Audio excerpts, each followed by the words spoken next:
that. All right. All right. For this episode, James, I promise whatever bit you do, I will go overboard with how much I support it. I will go 110%. I'm like Bitman, like no, Bitman. Bitman. Bitman. Yeah. Put that in, Riley. Put that in.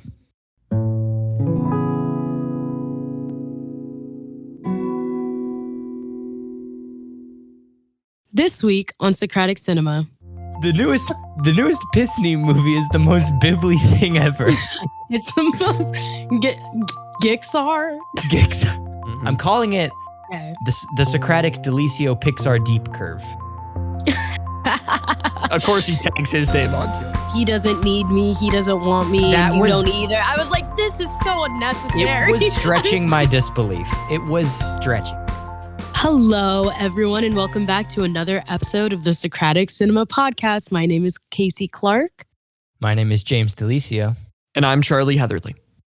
And this week, we are jumping into another Disney Pixar masterpiece. I love the Pisney, I'm sorry, what? Whoa. Yeah, Pisney? it's their ship name. Pixar and Like- Disney. You got Disnar, you got Pisney. Listen, Uh, you come into my house saying Pisney, it's not gonna work. Hey. Pisney. Pisney. Different than Pisney. Pisney. All Is right. that Yeah, like we're not- Disney like rebranded with a Z in their name to appeal to the millennial audience? What's going Well, maybe. I don't know. The millennial. The Wait, millennial the audience millennial just audience. loves the end of the alphabet. You know, Thunder Mountain's Yes. my favorite ride at Pisneyland, but just At the one at Disneyland. Pisney World really didn't have the same Yeah, magic. it didn't to hit different. Yeah. But Bit number one anyways, complete. bit number one complete. I've been tasked with being Check. funny. It's a So bingo. I'm gonna It's Bitgo. it's That Bitgo. wasn't good. Cut that out. That wasn't We good. could have a Socratic currency instead of Bitcoin. It's bit. It's just Okay. bits. This is going to be the biggest empty promise. The Socratic Cinema Bitcoin knockoff. Today A Bitcoin. Invest we're talking in about Luca. Socratic coin. But Excuse this is me. no, Yeah. no. Casey I was gonna say this is the Socratic Bitcast. This is the Oh. Concrete Ah. Cowcast, Mortal Kombat. Yes, yeah. The Bitcast. This is the Bitcast. We're going to be talking about inflation over fettuccine Alfredo. So, as James already talked about, we are jumping into Luca, which is the most recent Disney Pixar collaboration that we have access to because they didn't put it behind a $30 paywall. So, we're going to jump into which I heard that the Pixar people were mad about that. They were like, I "Really? mean, you're gonna for make last, yeah." How Go dare ahead. they not compensate us No, for no. our work? Yeah, it's like you're gonna put Mulan behind a paywall, but like Soul, Luca are free. Yeah.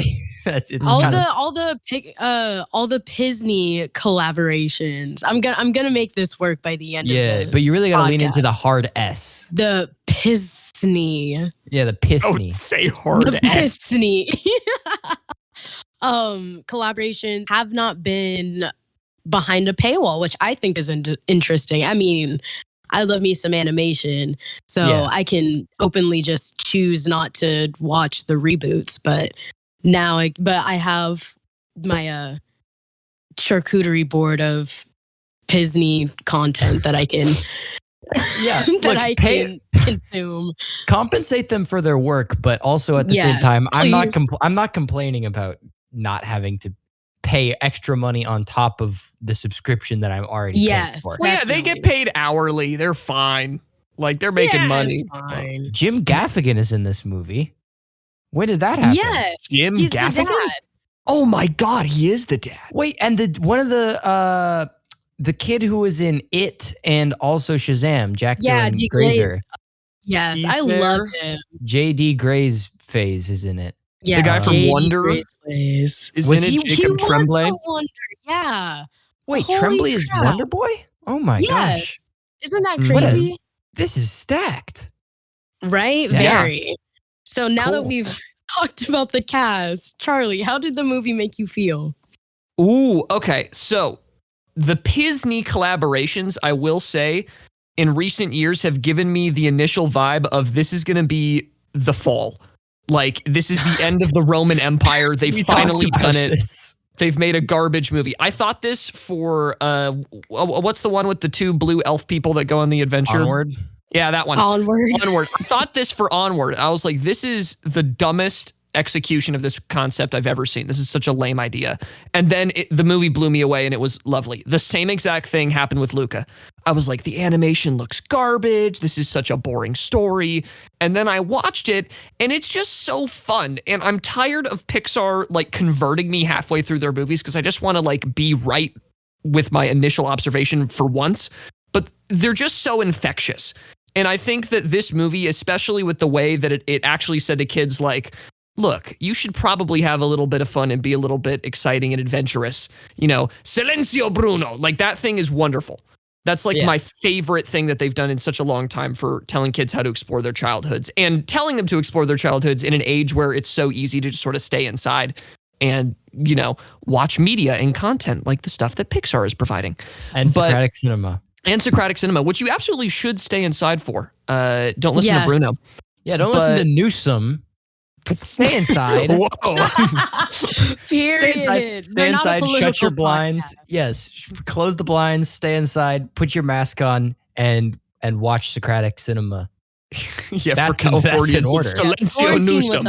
Silencio Newsom. Yes, that should have been our Gov classes catchphrase all year. Silencio Newsom. It pretty much was.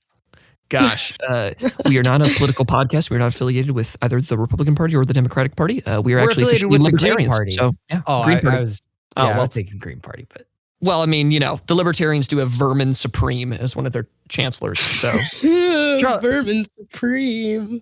Charlie, about Luca. Yeah. Do you want to elaborate a little bit more? Or are you? Did we bit you off your track? No. Well, so. I will say Luca's story is perhaps not the most inventive thing ever. It's pretty A to B. There's not a whole lot of insane plot twists that I wasn't expecting, but it just has a lot of little details that I feel like the director put in from his childhood in Italy that really make it what it is. Like it goes into my whole philosophy where it's the details that make the work. So even if it's a little tiny thing, you should spend a lot of time on that because if somebody notices it, it makes literally all the difference. And that's how it worked for me and Luca. Like you could tell that the colors and the way that people talked and interacted and just the way that the town looked, like you couldn't get that vibe unless you had someone who grew up in a town like that. And thank God they had a director who was Italian and could actually deliver that. So I think for all those reasons, I really did enjoy Luca. I think it's a solid like 8 out of 10 for me. I really like my time with it, and I think it's an important movie to show kids, especially nowadays when it's you know, as I said, very easy to stay inside. But I was sort of wondering, James, as our residential expert on race, did you feel like this movie was racist towards Italians? Wait, huh? Rewind that.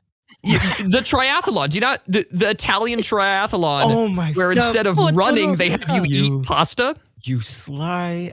I see. No, you played that off well because you said our resident expert on race, and then decided to play that off with the race in the movie, which is a clever trick. Good. That was very good. First. You can still hear the nervousness. I just gave James a heart attack. You did. Gosh, there was this like bit on My Brother and Me, the most, you know, influential podcast ever, where they were like talking about this hypothetical game show about horse races, and so they were calling it Horse Race Island, and they decided to shorten the title to just Race Island before backtracking and realizing that was a bad idea. But I have a couple observations about Pixar. I'll probably save one of them for later because it's sort of like the sequel to my Soul. The Soul Pixar is getting deep thing, because that was like the main point with Soul. But I really liked Luca. Again, sort of like Charlie, I didn't really know much about it going in. All I knew is that people were like, oh, this is like gonna be like There's a lot of people online saying like this is like Call Me by Your Name. Like this is Oh, Pixar's Call Me jeez. by Your Name. And I was like, well, yeah, the director's the one that directed Call Me by Your Call Name. Me by Your Name. but I was like, what is wrong with you? No, it's not. It's Pixar. Yeah, it's like, not at all. They're It's not at all. So if you were worried about that at all, because like in the back of my head, I was like, what if this gets all Call Me by Your Name? And it never did, thankfully. Well, are you No, that's not what elaborate? Do you mean by gay? No, Kasey. Yeah. That's a resident homophobe, James. You Would you like to elaborate? you people are putting me in terrible. You know what I mean? That's just like this is not what that. Anyways, this movie's not Call Me by Your Name. If that's what anyone was wondering out there, it's not. You could definitely do some readings of it, though. I think there's a lot of lenses you can watch this movie through. But I really enjoyed this. This is the most Ghibli Pixar movie ever. Like, whoa.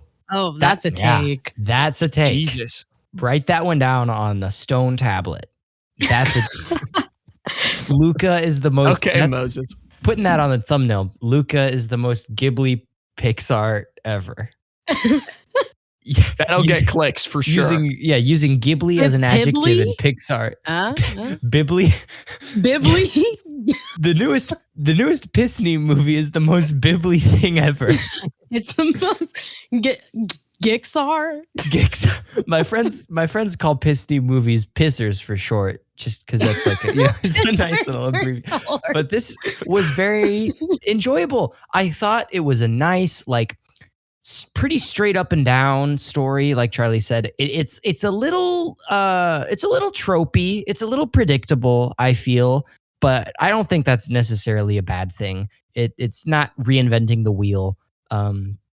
But what it is a very charming story. I think all the relationships in the movie are very well done and are, I think, models of good relationships that kids can look after. I mean, the Luca, Alberto, and Julia trio is like, wow. Golden trio. Wish I had that. Yeah, Well, hey, I know. That's us. I wish I was in Well, it. wait a minute. Wait, you had to realize that? I thought you were making a joke. No, you jerk. Stop, guys.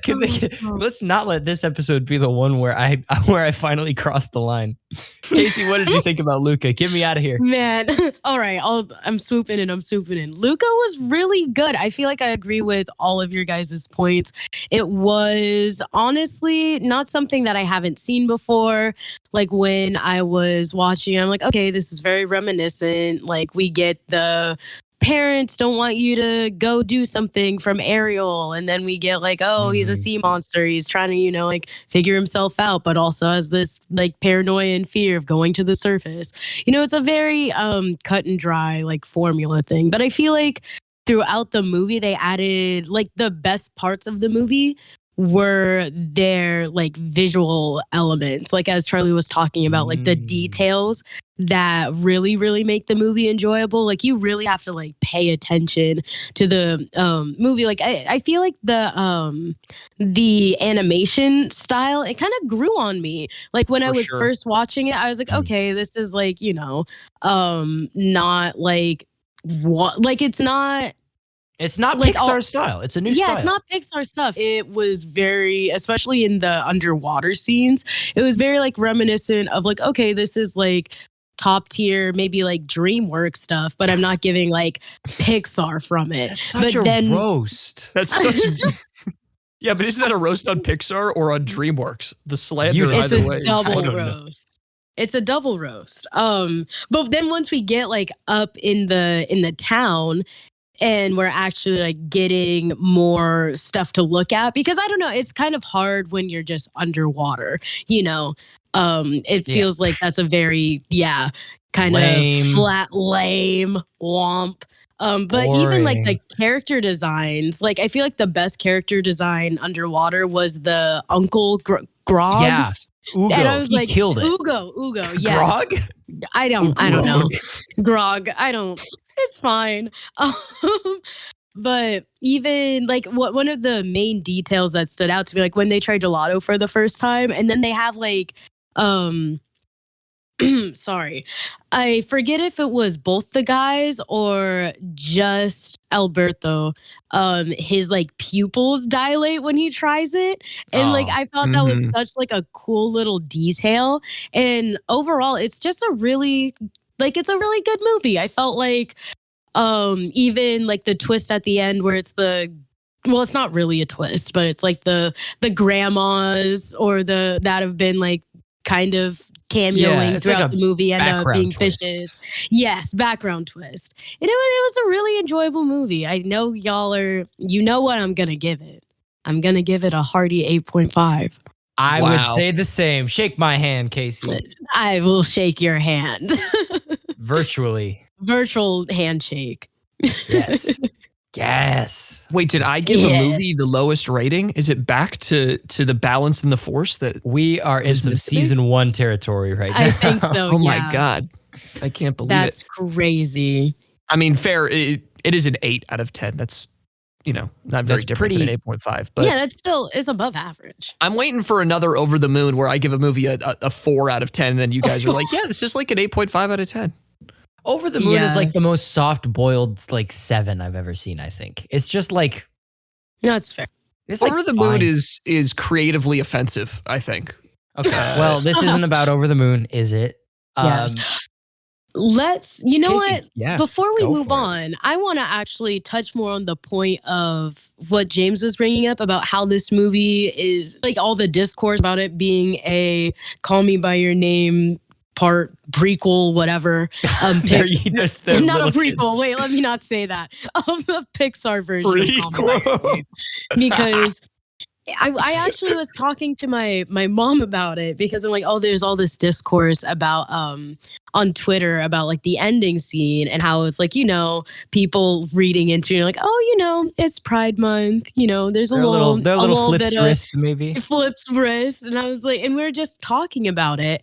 And I feel like she brought up a really good point that needs to kind of be like addressed and looked at, because I feel like when we're looking at, as we talk about on the show, we look at representation and stuff a lot. So I feel like there are ways that people can, because I mean, like I like to reach, but I do it in like a satirical way. Like you're like, oh yeah, so and so, like they're gay. Like you can't convince me that they're not. Like you can't convince me that Yeah. this person's straight.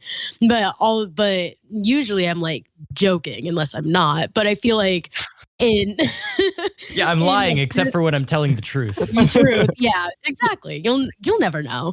But in this story, like I feel like especially since like they're young guys, and I feel like old are they? I don't Can't know. be Enough older to go than to like 13. school? Yeah, they I can't be would- older than 13. Yeah, I would put him at like a hearty 12. Yeah. I'd say maybe even like Luca feels like a 10 or 11-year-old, and then Alberto seems like a 13-year-old to me.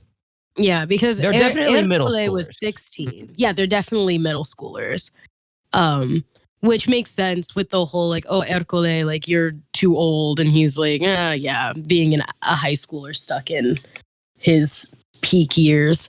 Sad. Imagine peaking Sad. in middle school. Middle school, Yikes. rip. But what were you saying, Kasey? But I feel like for movies like this, especially, like we don't have to really like reach to make what Alberto and why am I forgetting the main character's name? Luca, the name of the movie. I don't know. I know the name of the movie. Luca and Alberto. Like you don't have to make it like romantic. Like I feel like it's very important to also have, of course, like representation of queer and especially like young queer relationships. But also it's important to have movies where it's just focusing on guys being like guys being bros. friends. Yeah. Just bros being dudes. I knew this would come up, and I have my take ready. You have your when take you ready? shared All this. right. I have my All take right. ready. I saw the same conversation happening with the Ghibli, apparently. So this is a Ghiblar movie. It's like that movie when Marnie was there, people were making the same thing. It's like, this is like totally XYZ way. Like they're a gay or they're straight or they're blah, blah, blah. Here's my take. I mean, you can read it however you want. and that's totally valid to you.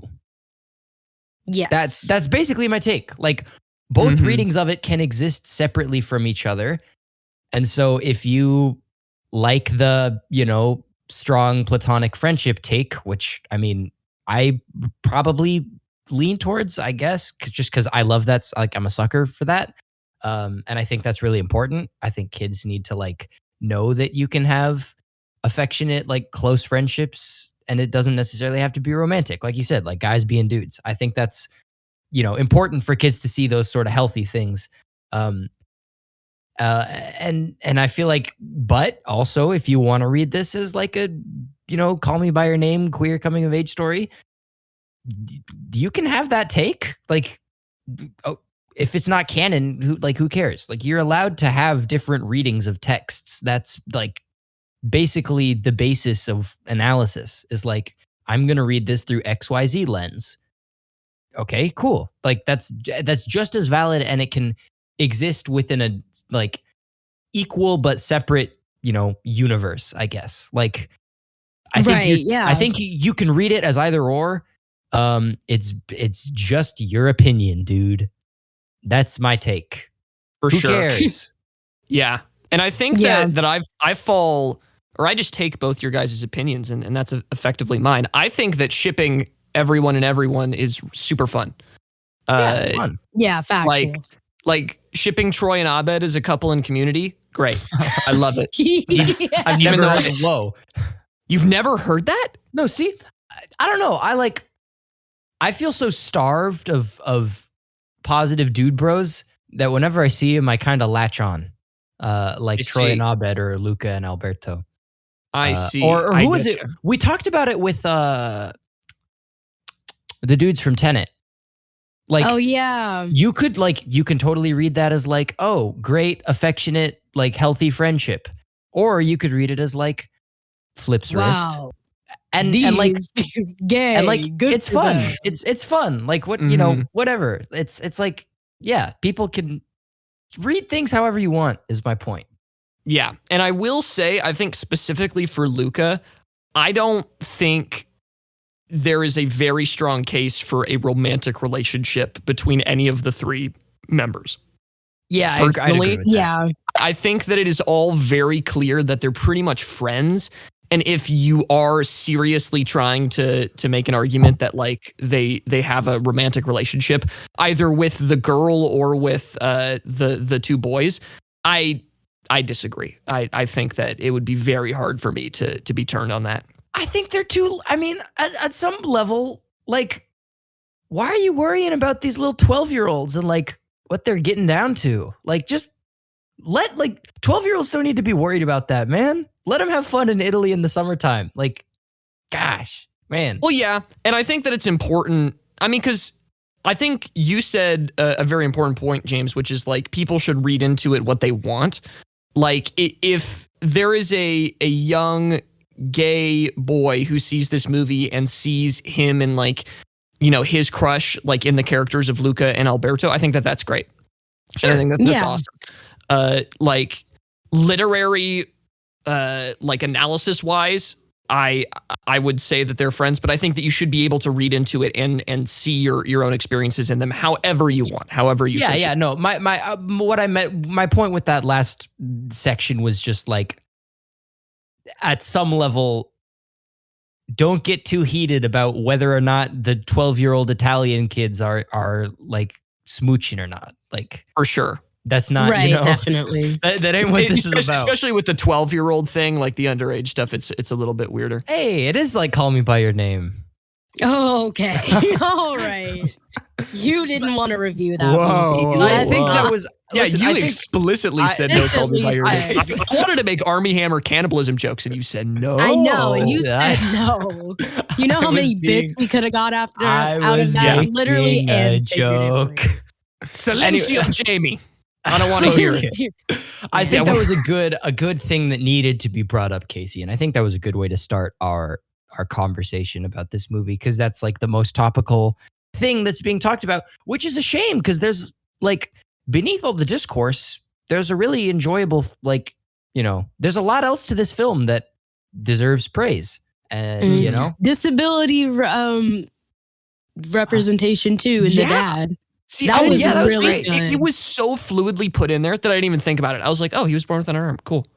And then, like, as we were talking, I was like, trying to think of like points in the movie and like ways that they included like diverse characters. And I was like, wait, the dad didn't lose his arm fighting a goddamn sea monster or anything. Exactly. It was like he was just born without an arm. That's great.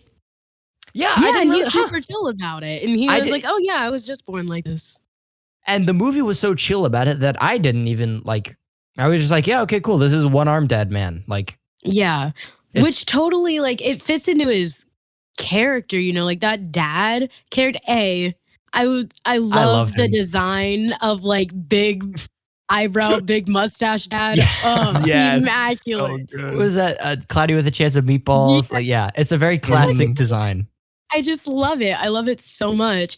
But especially like I felt like making that choice really just contributes to the whole like the sea monster thing is just like an ignorance thing. You know, like he didn't have like if he would have gotten his arm taken off by fighting a sea monster, then it would have established a vendetta and it would have established like a backing to this fear. But because he like didn't and they didn't choose to make that choice, it was just like, no, it's just people being ignorant and afraid of things that they can't understand. And like I felt like that was a great like thing to do. And especially and it just makes the whole like ending part, as much as it was like, okay, yeah, obviously, but it just made it so much more like satisfying, you know? Yeah, I didn't even that was really good. That was a really good point. I didn't even think about how that sort of like adds to the sea monster like prejudice aspect. It's like it just purely was just people being ignorant. Yeah, and here's the important thing with the sea monster thing that I hope people don't walk away from this movie thinking. This is not a Zootopia like race allegory thing. No, it isn't. Like I think as you said, Kasey, I think it's just generalized prejudice against. But if that's their viewing, if that's the way they want to view it, then more power to them. I mean, sure. Again, I think that's pretty wishy-washy in terms of supporting that with evidence. I'm just being funny. Yeah, but like. Definitely, I think that they did a good job at just allowing people to put whatever sort of thing makes them an outsider onto those two characters and then connect with them that way. Because that's really important for children is they feel othered in so many different ways. So you need something that allows children to like sort of relate to a character while it not being too specific to, stop other people from relating to it. So I'm glad that they went with just the general like sea monster, very easy like to see how they're different because they're a sea monster, the other people are just humans. I like how simple it was, especially for younger kids to be able to grasp that theme really well. Like if you're a parent, you should show this movie to your children 100%. Absolutely. I want to say, I think from a purely plot perspective, it was handled a little, like the resolution with the sea monsters, I feel like was a little, maybe not earned, maybe. Just because, like, I don't know. It's sort of, and I guess you could make the argument that, like, so essentially, the boys reveal themselves as sea monsters to the town, and the dad is like, but I know you're good people, I love you, blah, blah, blah. And then everyone loves sea monsters suddenly, or is like okay with it. Which, like, on one level, you can make the argument that was like rushed and not earned. But then on the other level, you can make like I've seen people make this argument before. I saw this conversation happen a lot, almost with like the kind of like not white savior, but sort of like that sort of thing where it's like, oh, you may be a sea monster, but I know deep down you're a good person, so I accept you. It's like that shouldn't be the erasure of it. That shouldn't be the condition. It should be like, I don't care that you're a sea monster. That's not part of the conversation, Like, I don't see color. Yeah, at the risk of saying that, yeah, basically,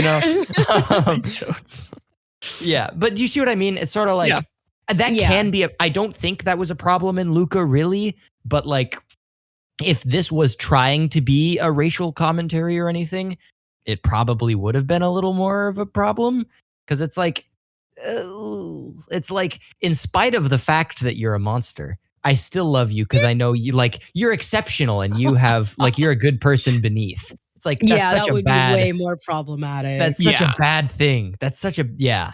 It should be like, oh, you are a sea creature, and that's not a bad quality. That's It's not in spite okay. of, it's in addition to. We're gonna put that on a T-shirt. You're a sea monster, You're and a that's sea okay. You are Yeah, a that's our Socratic merch. Don't add on to the empty promises. But But I think that's a through line with this whole movie is that it's pretty, like, predictable. It's like, well, of course Alberto's gonna get jealous and he's gonna come back and save the day at the last second. Like, sure. But I think it worked. Like, I think it was fine. It's tried and true. I did think, though, man, the scene where Alberto reveals himself as a sea monster, and then Luca instead is like, I don't. Luca turns on him. That's Holy crazy. moonlight! That was That was so brutal. yeah. That was one thing that caught me by surprise. Yeah, and that I was actually like, a really interesting turn. I really enjoyed that bit, and I was thinking about it. I don't think that every movie should try to be a masterpiece. Like, I don't think that Luca should have tried to be subversive or like it worked as a very formulaic film. And I think it did a great job being that. And I think that Luca tried to be a good, enjoyable movie, and it completely succeeded at what it tried to do. Yeah. Yeah. I'm glad it was formulaic because I think otherwise it would have been too complicated and too plot driven. I was there for the setting, I was there for the characters, and I think that that's what they were focusing on, and they delivered that 100%. Listen here. Last time, previously on Socratic Cinema, we talked about how Pixar is sort of on this, like, unsustainable pattern of growth where every movie is deeper and more subversive than the last. We all remember the Pixar deep fallacy argument that we had in Soul. Yes. It's like, this is not sustainable. You're going to get too deep for your own good, and it's just going to be a bad movie. And where does that bring you? Back to me. Here's what I realize So that was ominous. not entirely accurate. What Pixar actually does is it's an oscillating pattern. It's like a sine wave where they do deep movie, pretty straightforward, dare I say, kind of like movie in terms of deepness. Like, and I've realized that this pattern has been here all along. Since Deep Pixar started, the DPU, the Deep Pixar, the DPCU, the Deep Pixar Cinematic Universe, I would say started with Inside Out. Because that was Pixar's big, like, return. They hadn't made a movie in a while. Really? Yeah. I'd pin it sooner. I'd pin it at Up. I think Up is when you start getting really. You think Up is when the things. deepening started? Well, because, like, think of that first 10 minutes. That's, like, insane for That a kid's was movie. rough. okay. Yeah. Sure, but I feel like Up would have fit with the DPCU more if it was like, if the big twist of Up was like some crazy, like, theme about grief and moving on. Like, death was a part of that movie, but, like, there was no big subversive twist like there is with Inside Out and Soul, where it's like metaphysical and the meaning of life, and, you know. But I see you. Sure. I think Up was laying the foundation. But it was like they released Inside Out, and it was this crazy deep movie, and then they followed it up with The Good Dinosaur. Like, what? You're like, excuse me? The best Pixar movie to ever exist. The Good Dinosaur. Really? And it's just like, you know, The Good Dinosaur, not that deep, kind of forgettable, a pretty by the books movie.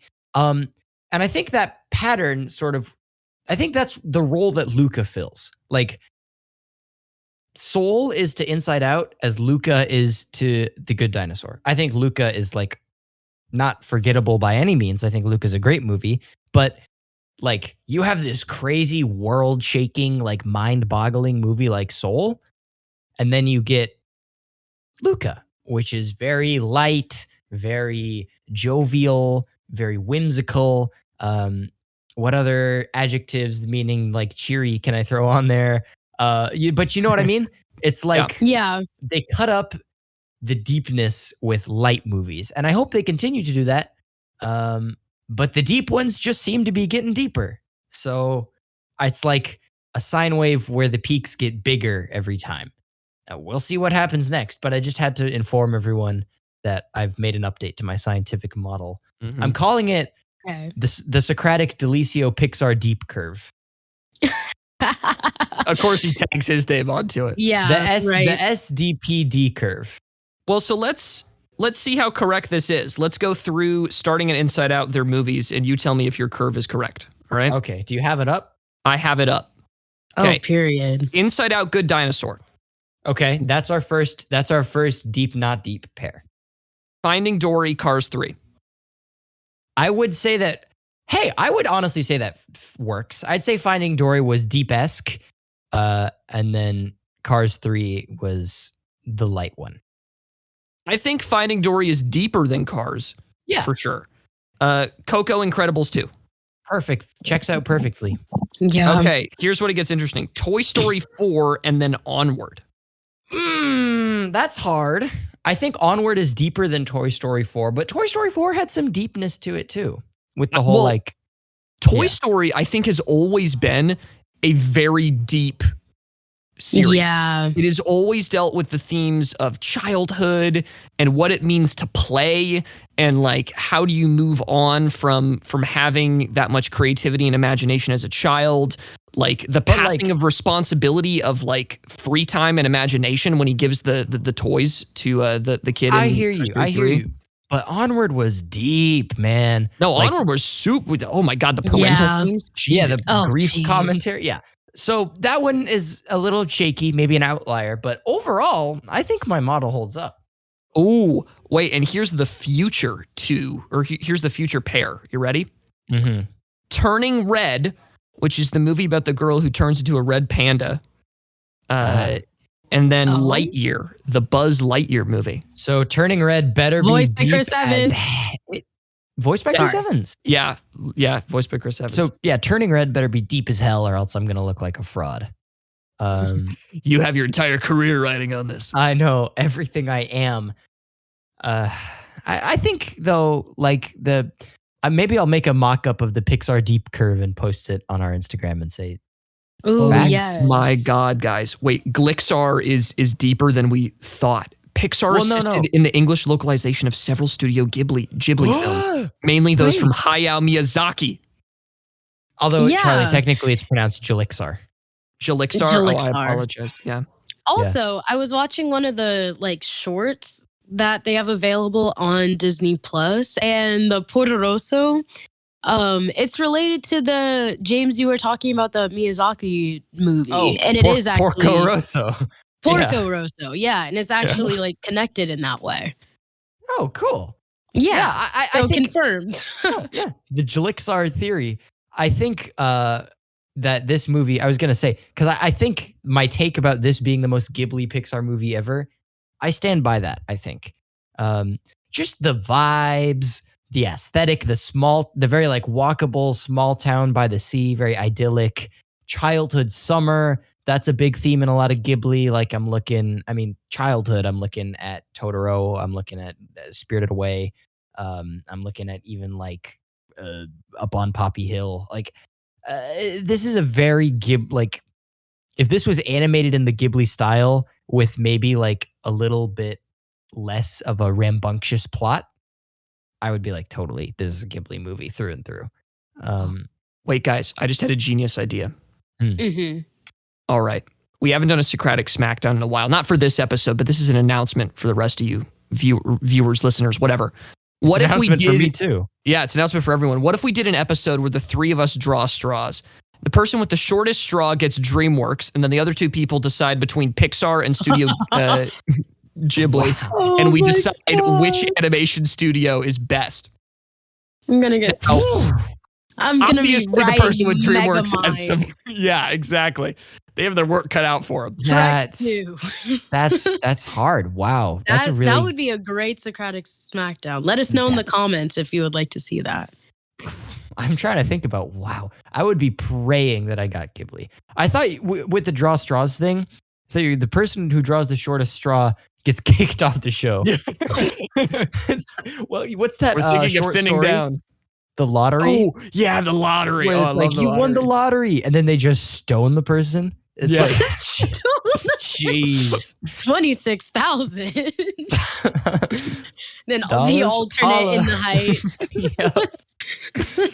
Take No, him to the Guys, it's an courtyard. addiction. I can't stop listening to In the Heights. It's so bad. I can't. Really? Yeah. Oh, man. I have been The listening to it. heroin. It is heroin. The Paragua song. I kid you not. It is like Paragua. injecting cocaine into my bloodstream. It Yeah. is so satisfying. Lynn knew what he was doing. He He put did. that black tar, that what The is black it? tar piragua. The black tar piragua. That's why the kids like it so much. Dude. Yeah, exactly. Mr. just Twist, make- Mr. Yeah, what is- Frosty's just like a What was he rehab putting center. in it? No, What? you don't want to know what he's putting in it. Yeah. Yeah. Cooking up something. Yeah, those are not chocolate chips. Those are Yes, the MDMA pills. Ooh. ooh, not the stormtrooper ecstasy. What is Stormtrooper ecstasy? Oh, I'll have to put something in the That's chat for that. Socratic But- after hours. Yeah. But before we end up, let's talk about the I feel like I just need to touch on it. So with Alberto, we get the reveal about his dad.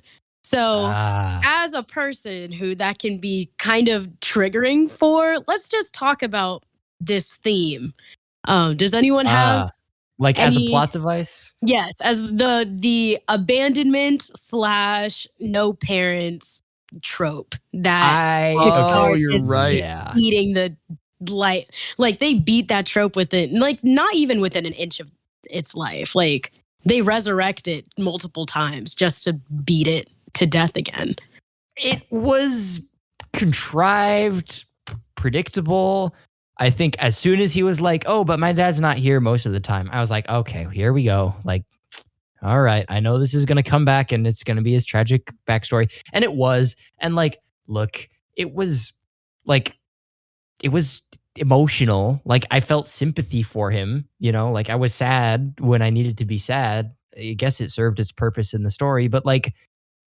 They could have been more creative in giving Alberto a reason to have like attachment problems and jealousy. Like, I feel like it was sort of it was a low hanging fruit. You know, it was like, oh, this is easy. This works. It only really matters in 2 scenes of the whole movie. So let's just like throw it in. I mean, look, we've said over and over that this movie on a whole is kind of like tropey and predictable. Yeah. I think this is just one of the more like obvious examples of that where it's like, this could have been better. So yeah, didn't love it. Yeah, that's fair. Charlie? Yeah, I think I agree with James in that it's in so little of the movie that it just feels like they needed a reason for him to be by himself and to have those attachment issues, and that, you know, his desire to always be super confident and to prove himself to others. But you guys are right. Like, there's a better way that you can probably get a story for that. I mean, it fits with his character, but yeah, I think that that's such a complex topic. It's really a disservice to just sort of throw it in there as an excuse, basically. But I guess, however, I guess they do sort of play on it with like, he does wind up having a really positive relationship with Julia's dad. Which okay. And in the credits, did you guys watch the credits? Oh, yes. No, I didn't. What? My heart. They're wonderful. It's like the epilogue. Like, as the credits are rolling, they show you like little pictures of what they're doing in their respective areas.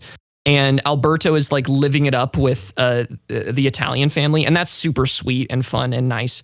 So he becomes a lifeguard. Yeah, he becomes a lifeguard. It's so adorable. So I think maybe with that, you might be right, James. Like they do play with it in the epilogue there. I would have maybe liked to see more of it in a non-credits still animated form. Like, sure. But yeah, I don't know. I think it's fine that he doesn't necessarily like have a consistent place to call home. But yeah, there was probably something that dovetailed a little bit better with the story that they didn't go for. Yeah, I totally agree. What really bothers me is that I feel like the use of this trope has become more and more like watered down and less developed, which I feel like is like a big problem, because even with like because as someone who is adopted and has like certain things where I'm like, okay, I feel like this could have been handled like this death of the parent could have been handled better, or this like absentee parent could have been handled better, just because there are people out there that's incredibly like triggering for them. So if you start taking like you start developing it less, then like it makes less and less sense why you're just sticking that in there, Yeah. you know? Because it's like now it's just becoming like a random like plot device when you're actually like playing with people's like actual lives and like Yeah. experience.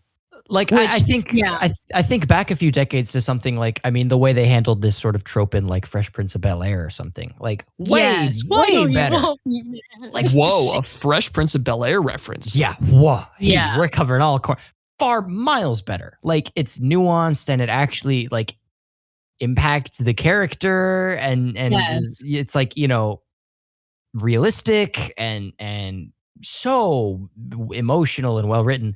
And then now it's just like, dad's never around, I'm jealous, and this is our third act plot. Like, Yeah. And thickening is I'm especially jealous. going into, because that whole like little it wasn't a monologue that he went on me like, oh yeah, he doesn't need me, he doesn't want me, That and you was- don't either. I was like, this is so unnecessary. It was stretching my disbelief. It was stretching it. I was like, okay, this is a little like this is getting a little melodramatic for my taste. It's not this because it's just really unnecessary. I think the Alberto jealousy arc is the weakest part of the movie, honestly. Like as a whole. Yes. I mean, like it makes sense, but just because it wasn't it just wasn't It just could have been written better. Yeah, it could have been written better. Yeah. It just didn't, just in comparison to the other parts of the movie, it kind of fell flat for me as well. Yeah, for sure. I don't know. agree. I like the evolution of Alberto getting jealous. I think that's that fits his character well, and I think that's probably something that happens in a lot of trio relationships in younger groups of people. Like, you know, you come in as a duo, and then you introduce a third person, then all of a sudden, like it all falls apart because you're missing that time with that original person. Like, I think that's probably a valid and realistic trouble that maybe some people have. And again, I think it's good to teach that lesson to kids that, like, look, jealousy is not the way that you should, you know, move forward with this. Like, they're their own person. They enjoy being with who they like to be with. And you know, if you really do like that person, you should support them in their choices and help them along. So I'm glad they included it for that reason, but I get that it felt a little flimsy to me when the only real buildup we got to it was like, oh, he gave him a glare, or he wasn't paying attention when he ate a bowl of pasta. You know, like who cares at that point? But Right, yeah. no, I think the jealousy is a good thing to have strived for. I think there's always better ways to probably build it up and implement it. Yeah. Oh, guys, I just had a thought, just an Yes. inkling, and I want to hear what you guys think of it, because I think, you know how Disney, after some of their like big movies that they would release, then they would also make little spin-off animated series. I feel like Luca is perfect for Yep, that. I'm down. Yes, I'm so down. For Right? Luca Like too. just like the spin-off like little adventures and stuff. Yeah, totally down. Nope. Yep. Point period blank. I'm game.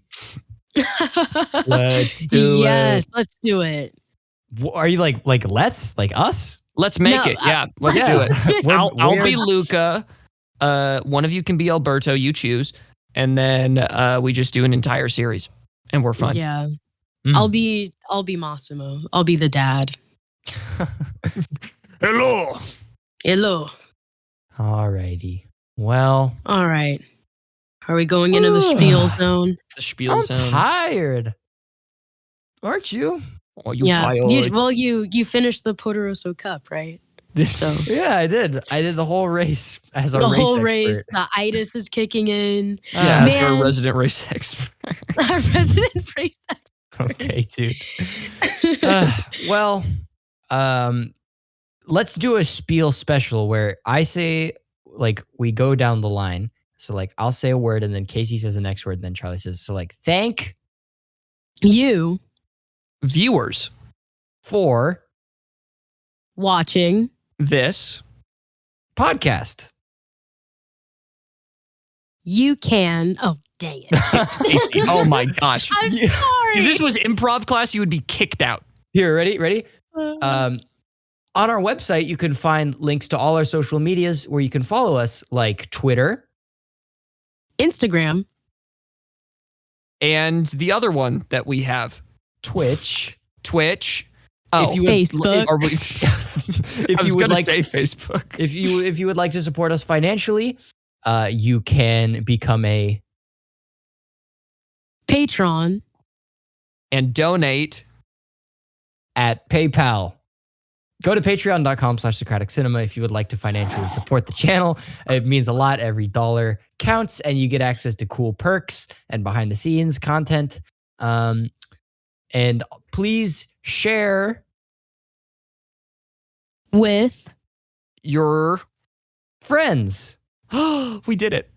All right. my God. Thanks again for listening.